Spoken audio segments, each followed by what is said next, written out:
Welcome to the Motoring Podcast, your weekly discussion of motoring news. This is episode 687 on Tuesday, the 26th of May, 2026. Hello, I'm Alan. Hello, I'm Andrew. And this week you'll hear how some organisations still can't do the right thing.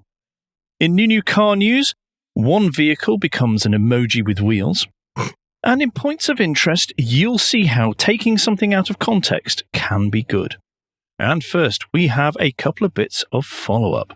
And I'm going to start off with the news that MOTABILITY has decided to pause the Drive Smart scheme, which included fitting a device to the windscreen of cars and either a black box or an app on your phone, if you are under the age of 30, to judge your driving and decide whether well, I will get onto that in a moment, but decide whether your driving was of a suitable standard, even though you didn't know what the standard was and you didn't have any say in how accurate the machine was, and there was pretty much no recourse if any of it was wrong.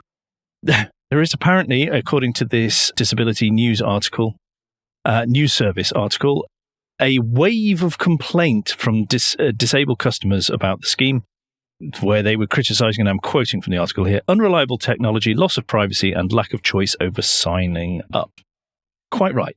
Anyone that remembers this, we talked about it a couple of months ago, I seem to think it was. Yeah. And we said how awful it was and how discriminatory it was. The pause, I went, oh yeah, pause. But MOTABILITY operations are making it clear they're not scrapping the program. Instead, it says it will continue to review it and is setting up a panel of customers to help shape how Drive Smart develops. Let's see how that goes. You can't fix flawed technology like that. You can't fix something that's inherently broken in its pure concept. Yeah, the problem is much wider than a janky app or a crappy box, to be perfectly honest. Yeah. And remember, this is all on the back of right-wing think tanks deciding to pick on disabled organisations and groups and people for whatever reason. They've got it in their minds that they think they're taking something from society when, in fact, this helps people who are not as mobile as others or to live a more active life than they would otherwise. And just disgusting, really. Yeah. Nice one, UK government. Thanks for going along with the nasties. That really makes you look good. Mm-hmm. The next particular piece of government nastiness, well, no, it's not really government. Is it government nastiness? Yeah. It is really, isn't it? I was just trying to work out where on the scale it was, to be honest. It's missing an open goal. It really is. So, we talked recently that there was a consultation on public EV charging and that many parts of the UK government were keen to see it be reduced to 5% value-added tax or sales tax in alignment with what you pay, the amount of VAT that you pay on your home electricity and therefore if you are charging at home. The Treasury, however, despite everyone else, including the Department for Transport, etc., the Treasury, however, like to sit on their piles of gold, and they don't really like helping other departments in any government, not just the current one. And so they're going, no, we're going to keep it at 20%, because what they really want to do is they really want to raise the domestic charging prices to 20%, because then they could get more money. And let's be fair, they need it. Basically, everyone apart from the Treasury supports cutting the VAT to make this more equal, to make it to help everyone who doesn't have a home charger. And this includes the charging companies. Yeah. The Department for Transport encouraged electric charge point operators to write to the Treasury explaining and promising what they would do if there was a VAT cut. And in every case, that was, we will pass it on to the customer. Yeah. Because it makes a big difference to them. And bearing in mind the pressure they're under, we've talked about this, the pressure they're under thanks to the grid and the changes in charging costs from the grid to these public charging companies, which has been horrific and has really nuked their ability to be profitable. Yeah. They're still saying, no, we will pass this on, because they understand that if we are to help keep the pace or increase the pace of zero-emission vehicle adoption, particularly electric vehicles, then there has to be a level playing field. One of the big barriers that even the most fundamentalist evangelists are now admitting is that there is issues with the public charging network. And they realise, because enough people have said it enough times, that is the stumble block for mass adoption, because so many people do not have a home charger, do not have the ability for home charging. One of the key points for that, it isn't so much reliability or access, there's a bit of that, but also cost. It is significantly, like many multiples of times, more expensive to charge at a public charger than it is to charge on your driveway at home. Well, I will repeat for anyone who hasn't heard the story, but the last time I had an electric vehicle, I put 111 miles in and it cost me 40 quid. Yeah. That's ridiculous. That's more expensive than running my Lexus. Anyway, should we move on from that and go to new news finally? And last week, the Chancellor announced that in a raft of actions to help people thanks to what has happened in the Middle East and the increase in petrol and diesel prices, that the fuel duty cut will no longer happen in September as was expected. Shock horror. Although we didn't have it in our bingo card, this was the reason, to be fair. But we did say that it wasn't going to come into be in September. But this is now going to be extended to the end of the year as it stands. Now, there is a couple of elements to this story that I haven't really seen mentioned, but the first one is when it comes to private car usage, this does not help the people that it seems like it should, or that people and all the politicians from all the parties seem to think it will, as in those who are less well off. This is not going to help them because there was a really good thread on Blue Sky that had a load of research that showed that people on lower incomes are disproportionately hit when there is price rises like this, whether it's home energy or whether it's fuel prices, because such a large proportion of their income goes on these elements and like shopping, food shopping and stuff like that. They don't get the benefit of this 5p. That's if the petrol stations and the forecourts pass it on, which is another problem we've got at the moment. Actually, let's not forget that. Although that's not as bad as it was, what these people do is they end up just stopping using their car. Mm-hmm. They stop using their car. So this really only benefits the wealthy who are prepared to drive around more anyway. There is a second element to this, which I've not seen discussed before, but then there is the transportation side of things, that this will help because of the knock-on effects that has through costs of everything in shops, whatever. And Alan was explaining to me earlier about a rule of thumb, basically, weren't you? Yes, I was. And so it was just pointing out that transport costs get added on throughout the whole journey of going from raw material to something that you can buy in the shops. And obviously it gets multiplied and multiplied and multiplied as it goes along. I was saying that the cost of the raw materials is like one, and by the time you've done the processing and building them, then it's kind of 3 times the cost of the raw materials. And by the time you've actually got a full finished packaged product and everything, you're at 6 times the cost of the raw materials. And then by the time it ends up in the shop, it's at 9 times the cost of the raw materials, as a rough rule of thumb for consumer goods generally. At each point in there, then you have to add on transport. That 1p of increase in transport for a thing gets multiplied and multiplied and multiplied many times over. So it's never just the extra 2 or 3p that's added on. It's, I've chosen awkward numbers. It's 6p, it's 18p, it's whatever added onto the product. And that all adds up. And then you've got VAT and then all these kind of things. It all adds up in a very small amount, It's cumulative, isn't it? And it's cumulative throughout the thing. But I thought that's an element that nobody's discussed. And I thought it was important for us to bring it up, that we have to remember. Whilst, yes, it is ridiculous that wealthy people are made wealthier by this, you can't separate this out. It's all one interlinked thing. You know, the fuel price is the fuel price. It's unfortunate, but in the giant scheme of things, it is going to keep costs down further than if this came in September. Because, you know, we're still going to be affected by this in September. Oh, yeah, totally. Everybody's saying how long it'll be after the Straits of Hormuz are actually reopened, how many months it'll be before things return to normal. And of course, oil prices are very good at going up. Consumer oil prices are very good at going up. They are not good at going down. I, in my mind, was stuck with it, I'm afraid. Yep, I think so.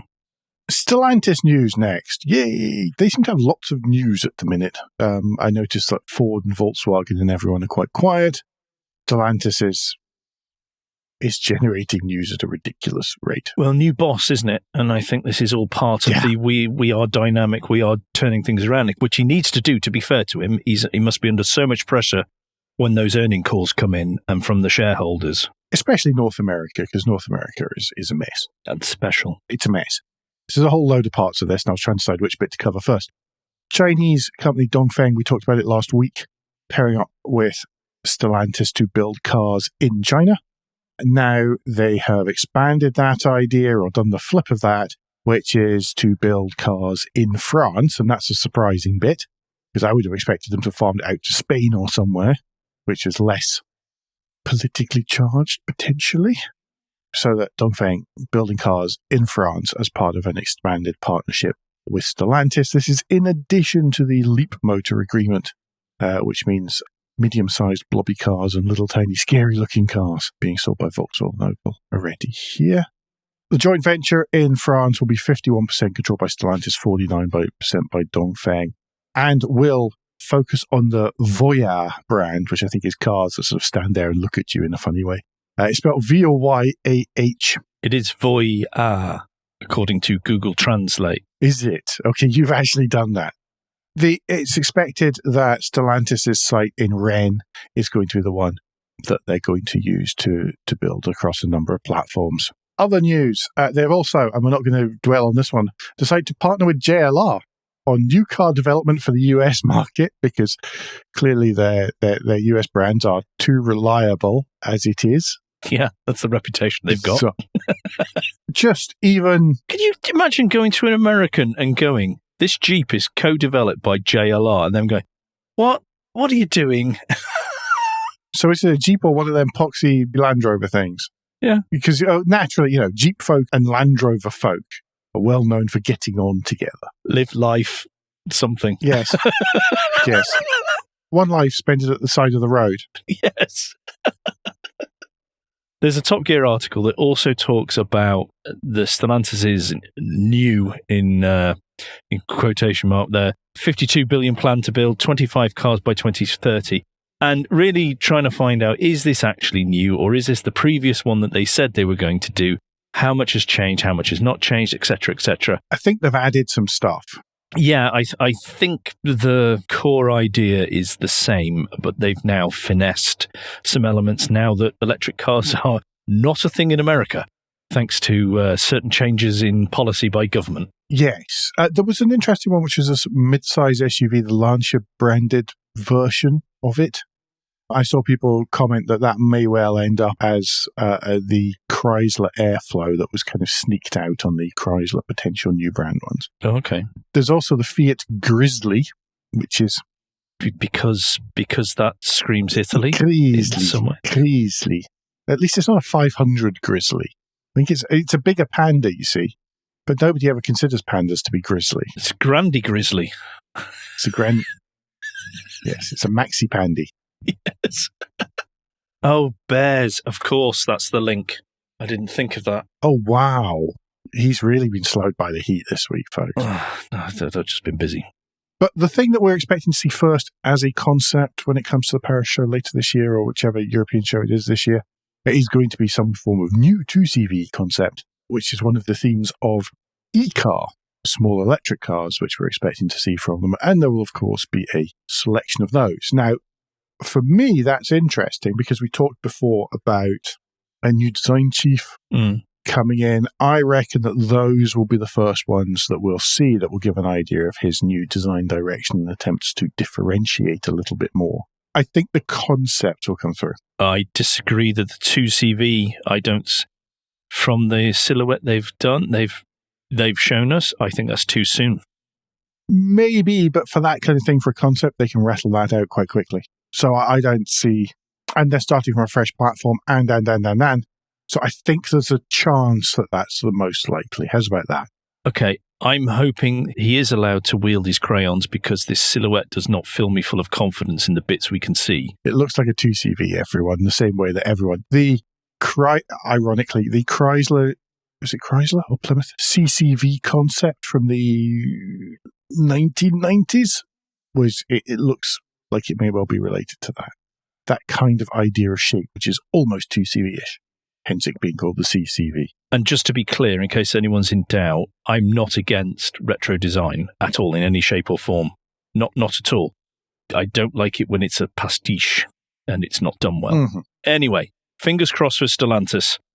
Like we keep saying every week for the last month, fingers crossed they can get this right, or right enough to keep them going. Yes. Okay, and this week in Andrew Gets Depressed About the Car Industry, I've decided or stumbled across another cybersecurity story. And last week, I thought, whilst depressing though it was, and whilst I was cross at the attitude that it demonstrated from the car industry, I didn't, in my heart of hearts, think other car brands were as stupid as the Audi My App story. I was wrong.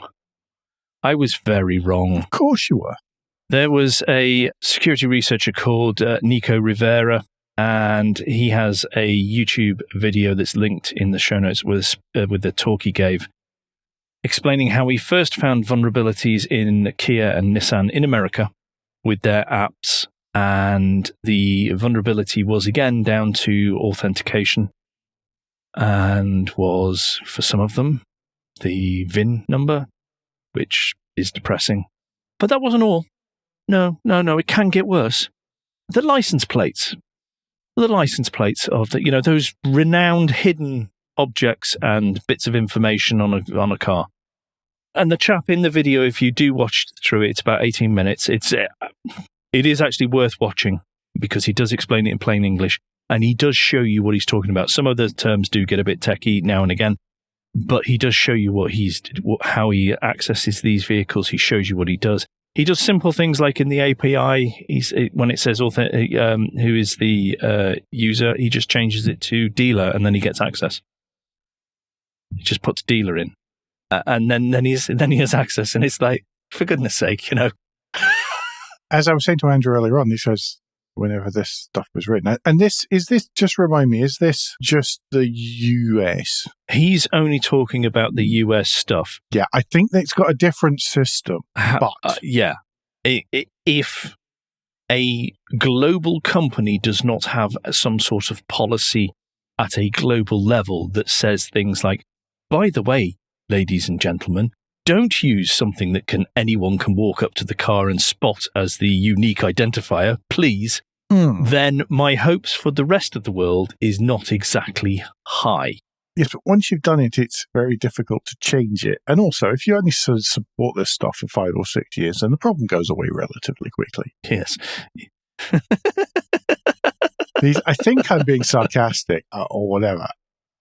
Many of these types of systems relied for a long, long time on security through obscurity, and all of a sudden they weren't obscure anymore. And as a result, they really aren't secure either.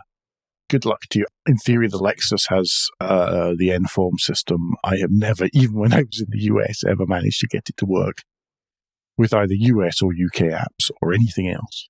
I'm working on the basis it's relatively secure. He makes it clear during his video he's only tried this on Nissan and Kia. Mm-hmm. And he said to people in the audience, feel free to have a go at the others. He used to work for Rivian and found horrific vulnerabilities in there, which he said at the time I thought was crazy. And so I've tried it elsewhere, and oh, lo and behold, it is a prevalent attitude throughout the industry, which just has to change.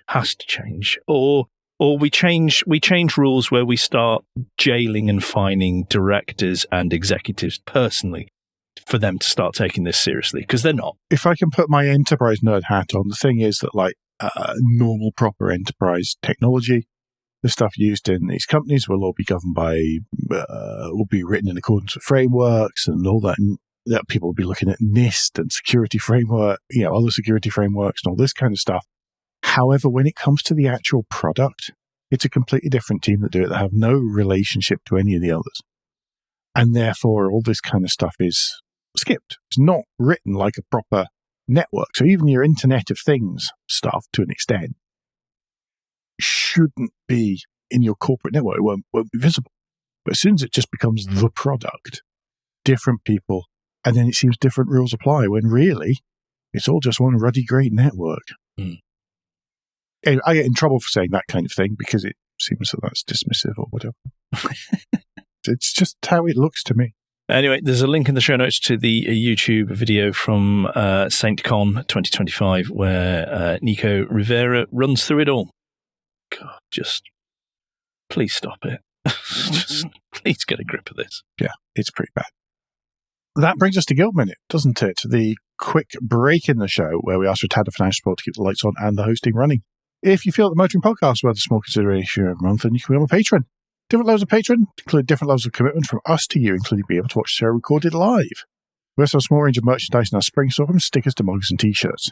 If you don't have any spare cash, we do completely understand. You can help us by following for free from a podcast player to receive every show as they're released, and by liking and reading the show in whatever way your podcast supplier lets you. If you've done all that, and some of you do, so thank you very much, then the last thing to do is to recommend us to your friends or colleagues. I have an addendum this week on that, which is we have finally qualified for YouTube ad revenue. Woo! Woo!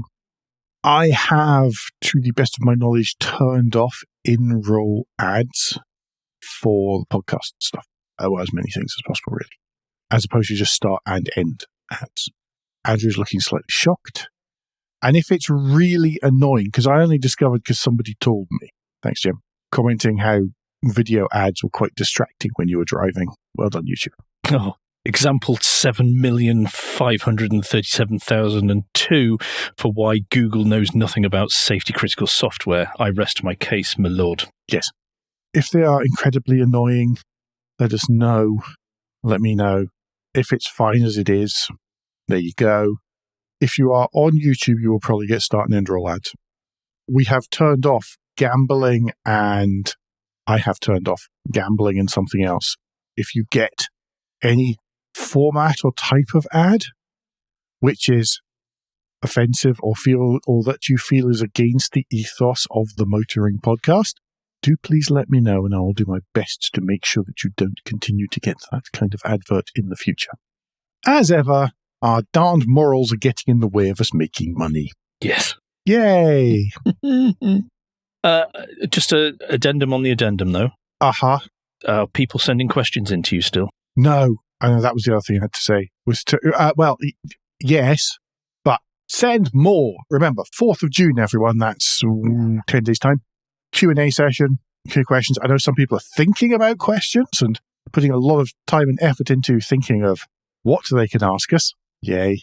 Don't forget, I can't write a long essay if you don't give me time. Yeah. I mean, that's all I'm just telling you. By the way, so there's a certain amount of me that agrees with that approach of leaving it to the last second so that somebody can't write War and Peace. If that's the problem, send them just to me and I won't tell them until just before the show, okay? To avoid that happening again. I got told recently, it was really interesting, but I can imagine there was always the chance of people signing out. So that was my worry too. No, it's what people tune in for. Really? They tune in for just hearing me whittering on for an hour and a half, repeating the same things over again. That's what we've done for 600 and something episodes, isn't it? Anyway, yeah, exactly. We're waffling. You're going to have to cut this. Shall we move on to new car news? Yes, new car news, Alan, and the one that has got the internet all hot under the collar today, as opposed to last week, which we will be covering next. Yeah. Do you want to take us to Italy? The Ferrari Luce. Now, today, the internet has been awash with opinions on the Ferrari Luce, its styling, and generally what people feel about it. The Ferrari Luce is the new electric 5-seat Ferrari, which has been designed by the Love From studio, which is founded by Johnny Ive and Mark Newson. They've been working on this for 7 years, believe it or not. And it was just unveiled today. 7 years? 7 years. That's the outside. I know. There's a lot of opinions online. There's plenty of opinions on the opinions. And there are opinions on the opinions, yes. It is how do I describe what it looks like without sounding like a complete prat or trying to put words into people's mouth? It's kind of odd, but it's also generic, and it kind of looks like it's birthing a Ferrari out the back, but then the rest of it doesn't really say Ferrari at all. And as many people have commented, if it had Apple logos on it, it's probably what the Apple car would have looked like, because it's that kind of level of aesthetic, and it says nothing about Ferrari to anyone anywhere. The best picture I can see is the second one down. If you click on there's an Evo article linked in the show notes, everybody. If you click on the first slide or gallery, so it's the top photo and it's 30 photos in the corner. You click on the gallery. The second photo is the Evo journalist squatting down to the side of it. And that is a much better representation of the vehicle because it's real and it's not an fettled with image that has been produced. And it looks a lot better than the cover art of the yellow one. Yes. The red one there, I think them fitting Lenzo RS5s as the wheels is quite a brave move on a 400,000 euro Ferrari, given that in the day those could be purchased from Halfords. I don't know. I've played with the configurator. I've looked at it. I've thought back and forth about it. You can make it in some nice colours. And, maybe people like the looks of it. That's entirely down to them. But I worked out that what I feel is the challenge for it. And if you were following along today, then you've find quite a few design folk commenting that one of the challenges it seems to have amongst all of them is that it's been designed by product and industrial designers as opposed to automotive designers. And therefore, it doesn't necessarily have the dynamism which automotive designers give to things as part of the design process. It's sort of instilled in them.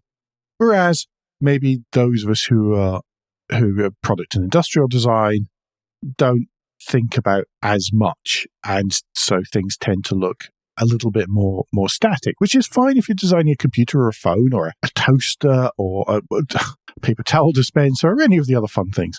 And that's great, but with a car kind of needs to look like it's moving even when it's sitting still. You'll find that almost all of them do, and the ones that don't tend to be the ones that we look at these days and go, it's a bit blobby, isn't it?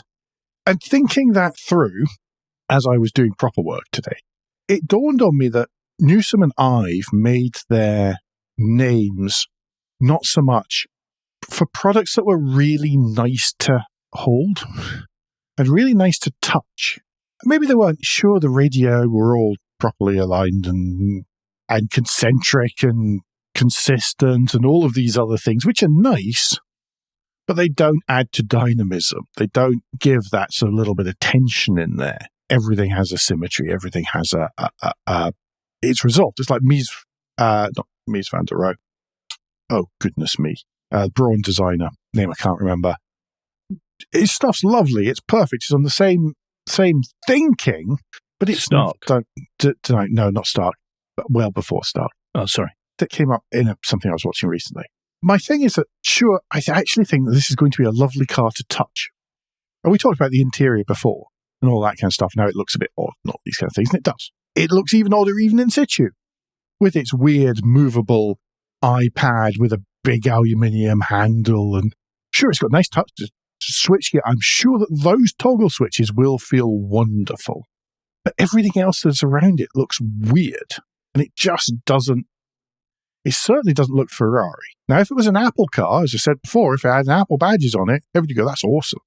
But it seems to be missing all the things that make a Ferrari or make a traditional European performance car, You've either got to have dynamic, lovely, sexy styling, or you've got to have heritage, or you've got to have amazing power and speed.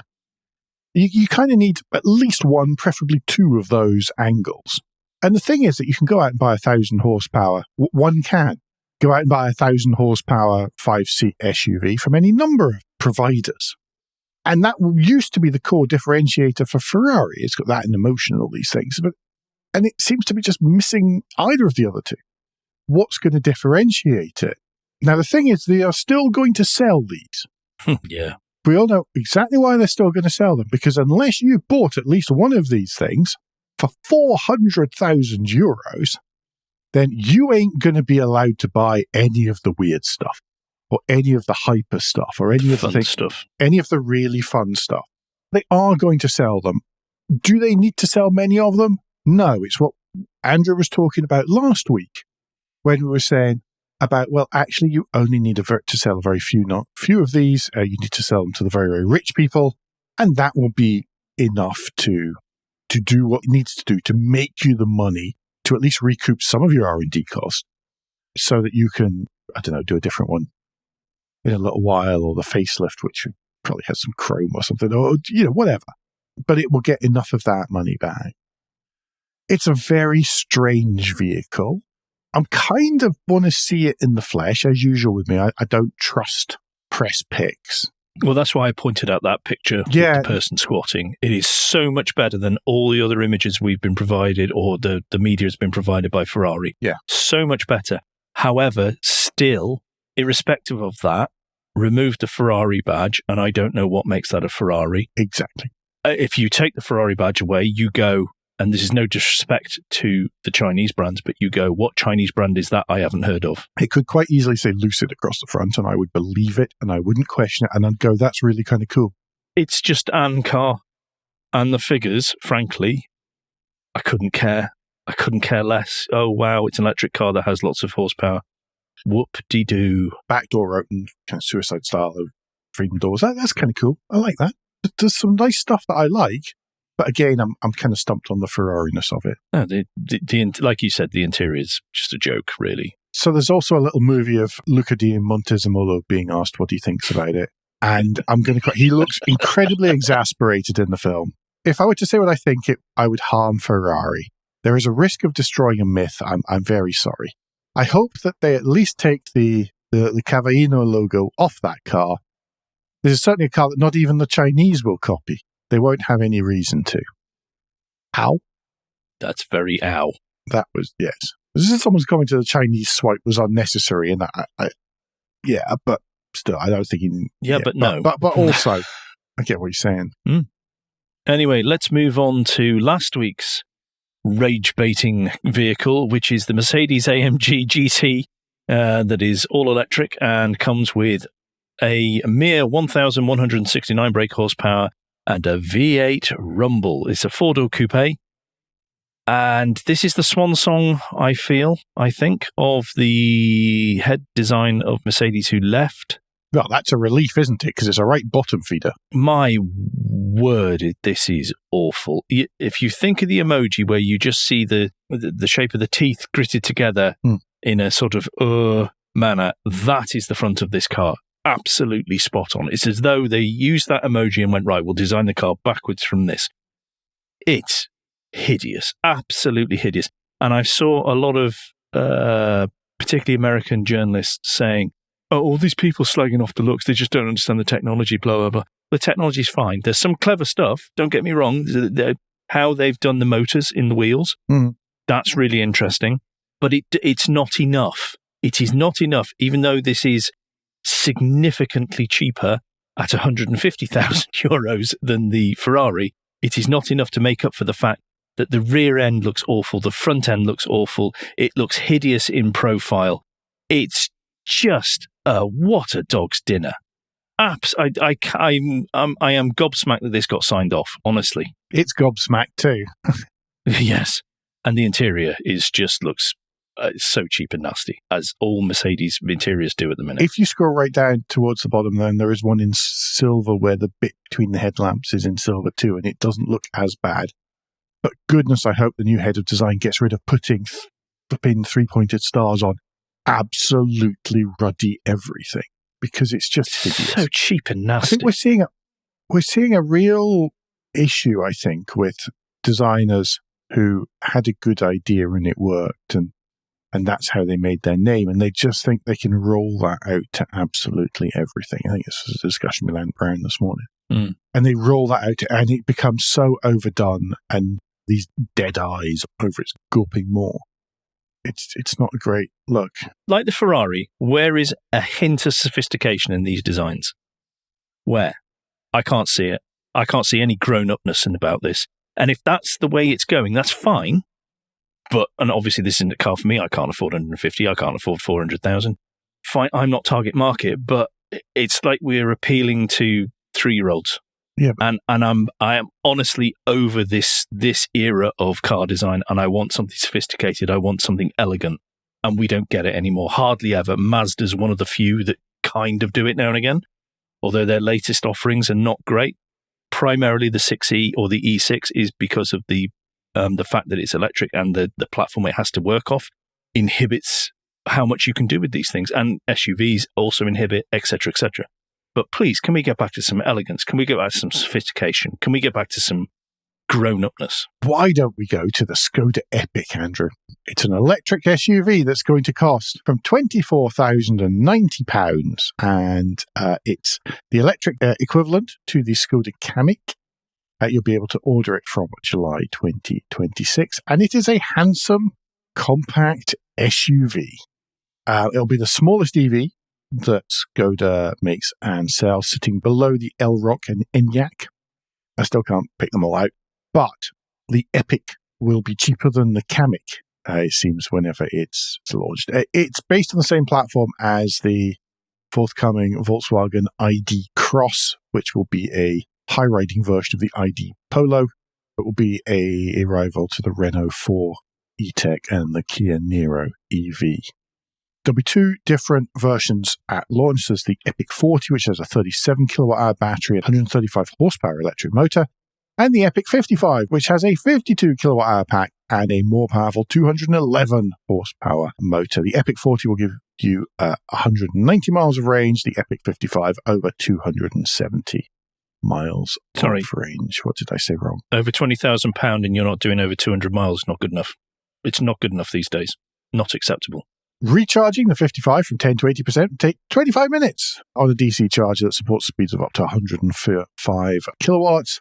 The inside, because it is a newer Volkswagen Group product, has buttons, woohoo, on both the steering wheel and the dashboard, as well as a screen in the center and a separate binnacle in front of the driver.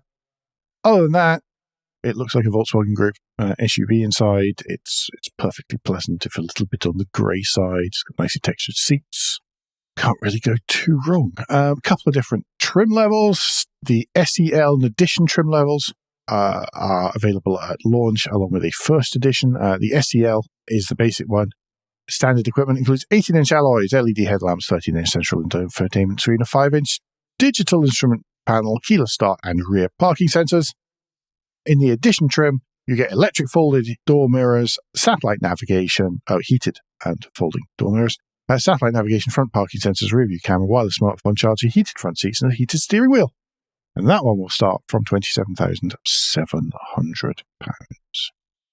There will be a first edition available, only with a larger battery pack, and you get Navajo orange exterior accents, two-tone paint with a black roof, 20-inch alloy wheels, and a black first edition badge. Yeah, but that's a bit like the Fabia that they did. It's the first with the red with the black roof, exactly. So it's just going to be aping that. Yeah, exactly. You get sports seats, 3-spoke steering wheel, black headlighting, and orange seatbelts for good measure. They had me at orange seatbelts. So that's the 31.5 grand. Yeah, it's the top one. 270 mile range. Well, 31.5 for the top spec that also has the 270 mile range. Yeah. The edition, I think you'll be able to get the edition with 270 mile range as well. Yeah, it looks quite nice. It looks good. I like the looks of it. Yeah, it doesn't look bad at all. Considering it's very diminutive in size. Yeah, so, definitely looks better than the AMG GT. Yes. Something I could say now. I'm just not going to. There's no point. No, don't. Leave it now. Leave it. Now I'm going to move us on to points of interest, and we have a lunchtime read where I have to sort of apologize because I'm pointing you towards LinkedIn, and I know how awful that is for many people. But it's written by Nir Khan, so, there is an upside to this. And he is talking about, now, predominantly this article that he's written, or this piece that he's written, is to do with defense vehicles. And I know that's a slight step outside what we normally chat about. However, he does tie it back to road vehicles. But the core point of his message is about that whole lightness of vehicles, how people get trapped into thinking just one thing only, and you get fixated on that, and then that becomes the thing, when it's not necessarily the right answer for problems. And he explains it through the medium of the defense industry and defense vehicles, but like I say, he also ties it back to road ones. Always a fascinating read from Nir, always so well written, always so well thought out. And we have a long time now echoed his thoughts on lighter vehicles, more efficient, particularly for road vehicles, we're all for that. So anytime we get the chance to blow his trumpet for him, we will do so. Yes, I'd also point out that if you do ever happen to be at a defense show with Neil, and Nia is there, and he offers to do a walk around of some of the stuff with you, take him up on it. It's so interesting. A former colleague of mine was just in awe of Nia's knowledge on all of this stuff, and it was like Eugene was like a kid in a sweet shop. He was having I was having a great time, but just watching Eugene, who wasn't expecting what we were getting, was fantastic. List of the week then, moving swiftly on. Mm-hmm. List of the week this week, again, classic and sports cars, because they provide the listicles that AI's killed everywhere else. You've got to understand, everyone, that this is a major psychological barrier has been crossed with this list. Because somebody once owned a Rover and claimed it was the worst car he's ever owned, but the guilt has set in, and he's got to stage to go, well, we do these lists for all these other manufacturers. Maybe I'll have to do Rover as well, because it's not really very fair. Yeah, unfortunately, I've picked a list long enough where I can pick from as well, which is even worse. If you can think of, just visualize in Inspector Clouseau, where Inspector Clouseau's boss has got to the point where his eye's twitching, mm-hmm. and then he cuts his own finger off in the cigar cutter. Yes. Because he's so distracted at whatever Clouseau's done. This is how I am with Rovers, okay? I am happy for anyone else who has had a nice time with one, enjoys their Rover and all the rest of it, but they are not a brand for me anymore. I have had my fingers, toes, and everything else burnt by my experience, and I never want to go near it ever again. Having said that, there is one that I really like the look of and the idea of, and that is the 1963 Rover P6. I think they look amazing. And have stolen... Is that what you picked? It was... oh, hang on. Oh, no! Yes, it was what I chose, but I've also clicked too quickly through the classic and sports car slides. So the images and the text are now out of sync. But yes, I had chosen the P6 because it is the British Citroën DS. It's slide 15 of 22 and is number 14 for those playing along at home. I think it looks amazing. I think if you put it back in period, it looks even more amazing. Mm. And your description of it there is absolutely spot on and brilliant. It's easy to forget when someone has experienced a more modern Rover that Rover was quite it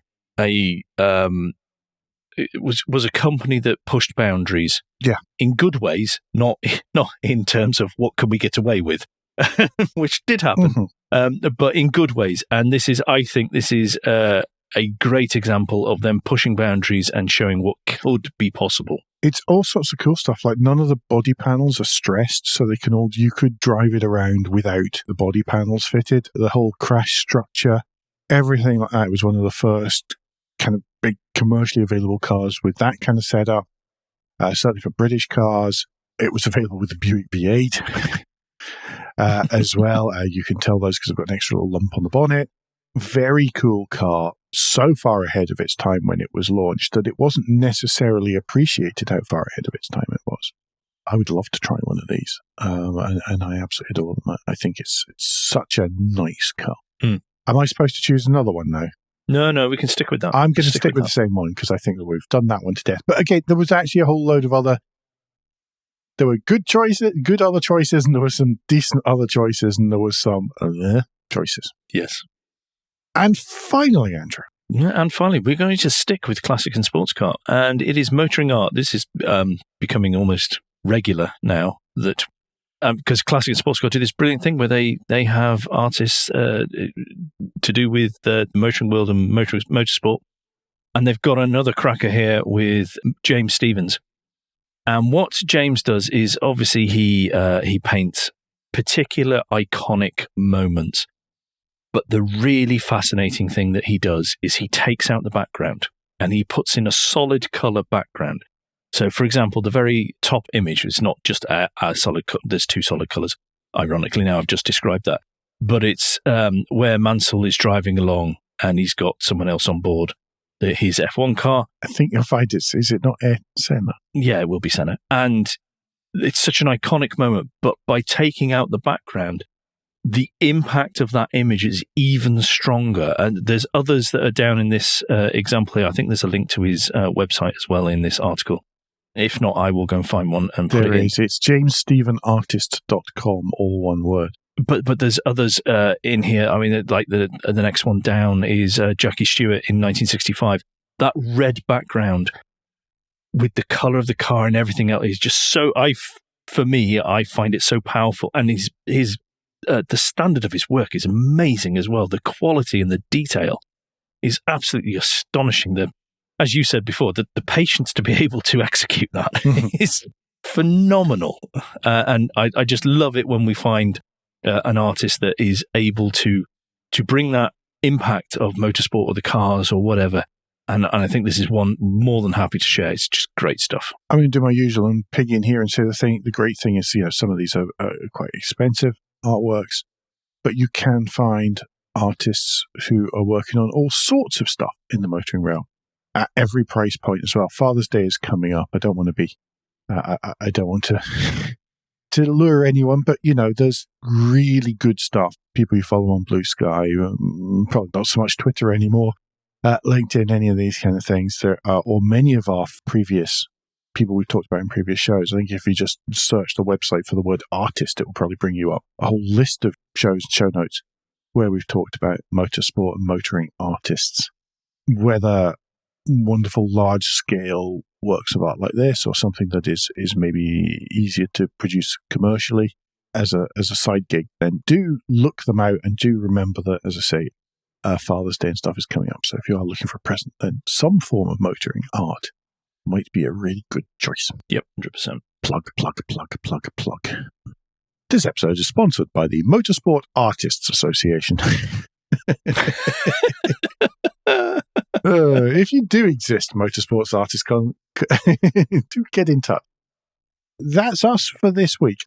Going to remind you about questions for the Q&A session by whatever means that you can get in touch with us, social media, LinkedIn, Patreon, or the contact page of our website, www.motoringpodcast.com. Or even if it's YouTube and you're listening to this on YouTube, put it in the comment section. Yeah. Oh, that's a really good way to do it. You do it on YouTube, because that counts as an interaction as well, and that's good for the videos.